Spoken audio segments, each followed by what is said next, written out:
guys, and welcome back to the channel. I'm Michelle. And I'm Ken, and today we're here to review the latest A24 horror movie, Talk to Me. Talk to me. Yeah. Talk to me. Looked like an arm wrestling. You're supposed to say, what is it? What did they say? I let you in? I let you in. Is that what it is? Yes, very will you let me in? cliche. That sounded wrong. But anyway, yeah, we're here to talk about the latest A24 horror movie, Talk to Me. This one comes with a lot of high praise. I feel like a lot of people's been hyping this one up. And, you know, it felt like they were doing that a lot with horror movies in particular last year.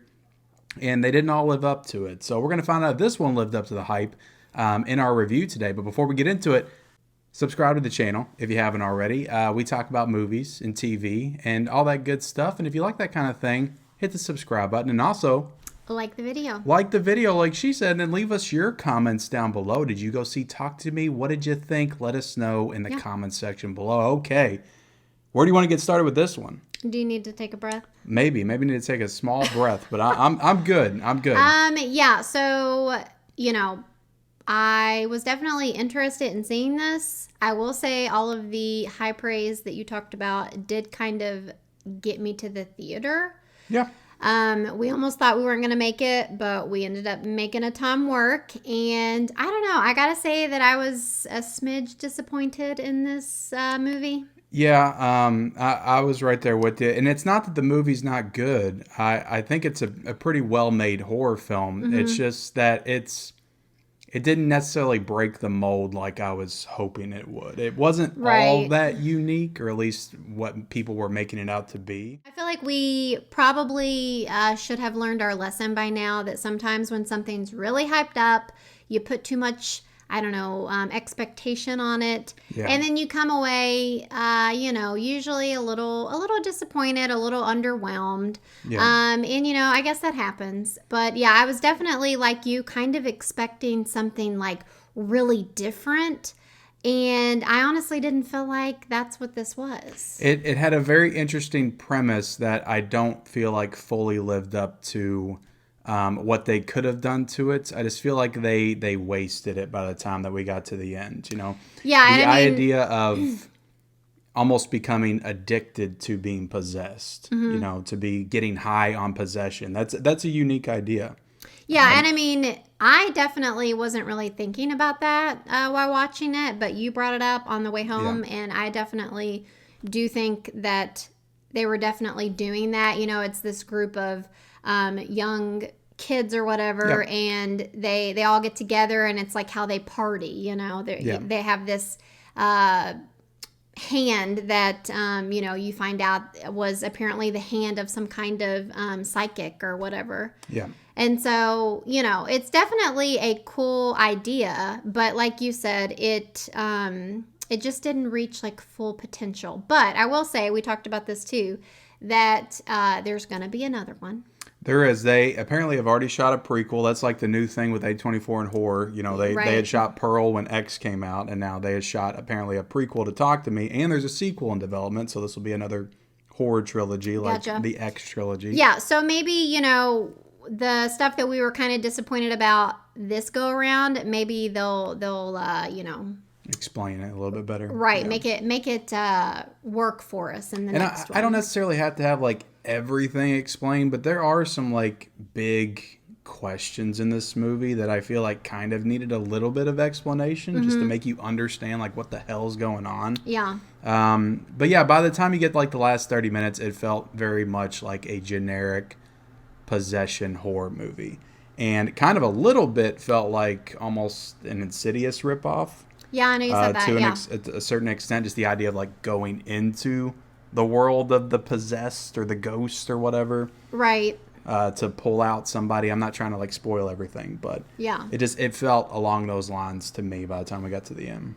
And see, for me, I feel like even with Insidious, I feel like they did maybe a better job, or you saw a little bit more of that other side of things than in this movie. Which again, they could have been holding back on, and maybe they'll explore it a little bit more in the other movies. But I do feel like to an extent, a movie should stand on its own. Yeah. You should get something with this that provides a little bit of explanation. Yeah, and then another thing that I think kind of just like took me out of the movie a little bit is that honestly there weren't any like characters that I really liked or enjoyed. Everybody was like pretty unlikable, even the main character. The main girl, Mia, is played by Sophie Wilde. And I liked her kind of. Like, she was okay. Mm-hmm. But yeah, I never really felt too engaged to her or really cared about her as a lead character of a movie. Yeah, I don't know. I did not care for her. I mean, her friend was awful. I didn't like her at all. Gotcha. Yeah, I don't know. I hate those I hate the type of movies where you don't feel any like connection to a character. You don't feel like you're like rooting for anyone. Yeah. It just kind of takes me out of it. So yeah, and I feel like this is a movie that you should have some kind of attachment to the characters, because there's a lot of things that require you to be emotionally invested. Mm-hmm. Like, there's things that happen, not to spoil, but like big moments that you're like, you should be like, holy crap, and just really care about that person, what's going to happen to them. And I didn't care about anybody. Yeah. Like, at all. I felt like the sound was really good. Like, there were a lot of... There was a moment where we were both getting ready to run out of the theater because it sounded like somebody was screaming over to the side of us.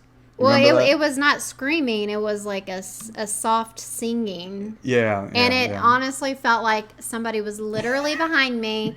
And it was very creepy. And then there were just some other moments where it got really loud and like, it was kind of jump scare type of things. And I definitely did jump. Because we also had these like people in front of us that kept getting up and walking out. Did you notice that? Yeah. Like, every 5 minutes they were walking around. Yeah. So it was just like adding to the restlessness of the experience. The movie was directed by Raka Raka, which is a YouTube channel. And it is these two guys, Danny, I'm going to try to pronounce these names as best I can, Danny Philippou and Michael Philippou. Are they brothers? I guess they're brothers, or they're cousins, or they're something. But this movie is also set in Australia, so everybody in this movie is Australian. Yeah, which I did not know that. And I imagine the filmmakers are Australian as well. Mm-hmm. So that's kind of cool. They had a YouTube channel. It's kind of like a Mr. Beast, just kind of playing around channel, and they decided to make their own horror movie. So right. And it's pretty successful. The movie was budgeted at $4.5 million, and it's I think it's made like $20-25 million. So yeah, I mean, if this is, I don't know if this is like their first thing they've ever done. Yep, first movie they've ever done. They've just been messing around on YouTube. So. Yeah, I would definitely consider that to be pretty impressive. Like, this is definitely not like it doesn't feel like a low budget, it's definitely not. It was very well done, very well shot. There's a lot of really cool sequences and some good camera work here. Mm-hmm. So I'm not trying to like poo-poo on the movie or anything, or say that it's bad. It's not a bad movie. It's actually a pretty good horror film. I just didn't love it. Yeah. So. And I will say too, I always love a good little, twist or kind of shock moment, and I feel like the ending definitely did that.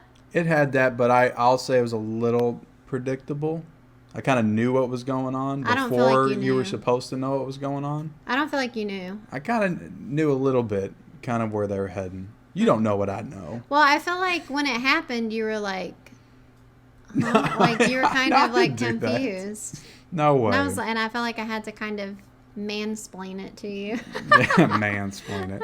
I will also say the movie, I like the opening a lot. It kind of starts with a bang. And like I said, the opening, the first 30 minutes was really good, and it was leading to somewhere that I was very interested in. Mm-hmm. And then I was just kind of disappointed in where it ended up. Yeah. And the movie, to me, and again, this is all subjective, I was never really scared in the movie. And, a scary horror movie should be scary somewhat, other than the creepy person singing in the corner. Right. I was never really scared by this film. Yeah, I would not consider it scary. Or even remotely creeped out at all. Even by the imagery. There's some creepy imagery in the movie. And none of it really worked for me. Gotcha. Ready to slap a score on this thing? What would you give it? Let's slap it. All right, put your hand out. We don't have to do that. We don't have to do that bit again? Okay. All right. I don't know. You go first. I'm going to give this movie a 3.5 out of 5. I enjoyed it. I will watch it again. I'll probably buy it on Blu-ray or 4K or whatever and watch it again with, lowered expectations and see if I enjoy it more this time around. So yeah. It's not a bad movie. I just was a little bit disappointed by it. Right. Yeah. So 3.5 out of 5. I think I'm gonna have to go with you on this one as well. I'm gonna give it a 3.5. Yeah. Pretty solid horror movie. I don't honestly know if it's one you need to go to the theater to see. I feel like you could probably wait till it comes out on home video. Yeah, that's what I was kind of thinking when I was there. I was kind of like, I feel like I could have watched this at home. Yeah, but I feel like it's one that, at the end of the day, you should check out for sure. But we appreciate you all watching our review of Talk to Me. Hit the like button, hit the subscribe button if you haven't already. Leave us your comments down below on whether or not you're going to watch this movie, or if you've already watched this movie, leave us your thoughts in the comment section. And, pay attention to all of our future videos. Turn on the bell notifications, and we will see you guys later. Bye, guys.